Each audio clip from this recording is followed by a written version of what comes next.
કાર્યક્રમમાં ઉપસ્થિત આપણા મામલતદાર શ્રી વ્યાસ સાહેબ, ઉપસ્થિત અમારા પાર્ટીના પ્રમુખ માનનીય શ્રી પ્રવીણભાઈ, બંને પ્રમુખ હાજર છે ને બંને માળવિયા છે. કોંગ્રેસનો પ્રમુખ વિશાલ માળવિયા છે, બે હાજર જ છે. ઉપસ્થિત નગરપાલિકાના ચીફ ઓફિસર, નગરપાલિકાના માજી પ્રમુખ પ્રકાશભાઈ, ઉપપ્રમુખ શ્રી જયરાજભાઈ, ઉપસ્થિત મનસુખભાઈ ગેડિયા, ઉપસ્થિત તમામ અમારા પદાધિકારી શ્રીઓ અને તમામ વિભાગના કર્મચારી શ્રીઓ અને ગામમાંથી બધા કાર્યક્રમમાં લાભ લેવા આવેલા તમામ વડીલો, બહેનો અને ભાઈઓ, આ સેવા સેતુ કાર્યક્રમ એ નરેન્દ્ર મોદી સાહેબે જ્યારે શરૂ કર્યો એના આજે 10મો આજે સેવા સેતુ કાર્યક્રમ છે.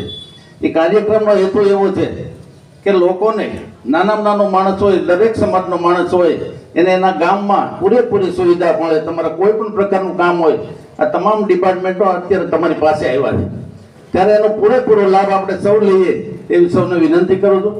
આ કાર્યક્રમ ખૂબ જ સફળ થાય એના માટે આપ સૌ જ્યારે પધાર્યા છો ત્યારે તમને પણ ખૂબ અભિનંદન આપું છું. અને આ કાર્યક્રમમાં તમારે વધારેમાં વધારે એનો લાભ લેવાય, કારણ કે આ લાભ લેવો ખૂબ ગામને આંગણે છે ત્યારે જરૂરી છે.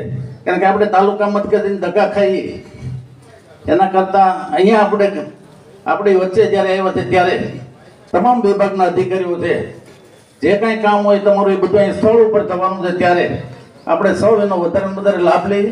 અને જ્યારે ગુજરાત સરકાર શ્રી જ્યારે કાર્યક્રમ આપ્યો છે ત્યારે ખૂબ જ ગામડાના નાનામાં નાના માણસને એનો લાભ મળે એના માટે પ્રયાસો કરી રહ્યા છે. ત્યારે આપણે એનો વધારે વધારે લાભ લઈ, કાર્યકર્તાઓ બધા છે સાથે છે, ત્યારે કાર્યકર્તાઓને પણ કહું છું કે કોઈ બાકી રહી ગયું હોય તો ફોન કરીને બોલાવી લેજો, કોઈને દારી ધક્કો ન ખાવો પડે. એટલા માટે આપ સૌ એમાં સહિયારો પ્રયાસ કરો કે આ કાર્યક્રમ આપણને ખૂબ સફળ થાય. એના માટે આપ સૌને શુભેચ્છા સાથે વંદે માતરમ, ભારત માતા કી જય.